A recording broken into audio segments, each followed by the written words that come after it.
और अब कांग्रेस की बात करते हैं। कांग्रेस के 139वें स्थापना दिवस पर नागपुर में महारैली हुई।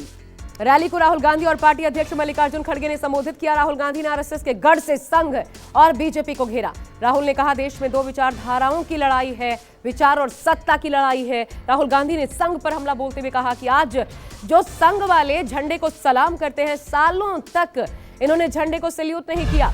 ये कांग्रेस के खून पसीने से हुआ है। राहुल गांधी ने कहा, बीजेपी के एक सांसद ने मुझसे दर्द बयां करते हुए कहा कि बीजेपी में गुलामी चलती है, ऊपर से ऑर्डर आता है जिसका पालन करना जरूरी है। जमकर हमलावर आज कांग्रेस पीएम मोदी पर भी और बीजेपी पर भी। जो अंबेडकर जी ने, गांधी जी ने, नेहरू जी ने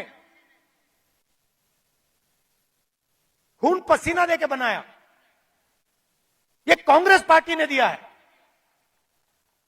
और आरएसएस के लोग, बीजेपी के लोग इसके खिलाफ थे। आज झंडे के सामने खड़े हो जाते हैं, सलूट मारते हैं। सालों के लिए इन्होंने तिरंगे को सलूट नहीं मारा था।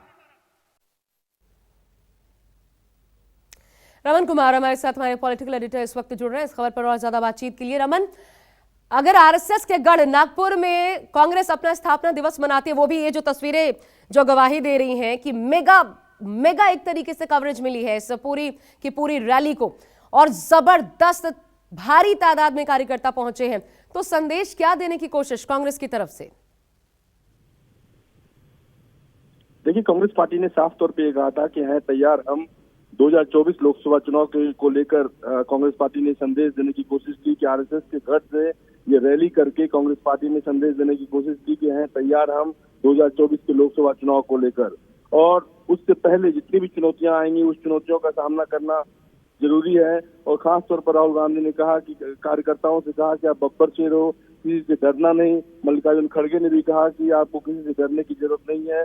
2024 लोकसभा चुनाव में हम अच्छी सीटें जीतेंगे और इंडिया गठबंधन के तहत हम चुनाव लड़ेंगे। साथ ही साथ उन्होंने कहा कि बीजेपी ने कुछ राज्यों में जीत दर्ज की है, उससे हमें हताश होने की जरूरत नहीं है। पहली बार मल्लिकार्जुन खड़गे ने कहा कि उससे हमें हताश होने की जरूरत नहीं है। जो राजस्थान, मध्य प्रदेश और छत्तीसगढ़ में कांग्रेस पार्टी को हार का सामना करना पड़ा, और तेलंगाना की जीत पर उन्होंने कहा कि हमें काफी खुशी है इस बात को लेकर कि तेलंगाना में हमें जीत मिली है।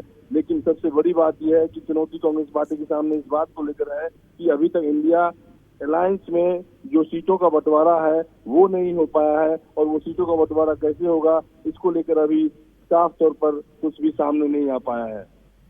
शुक्रिया आपका रमन, हमारे साथ जुड़ने के लिए।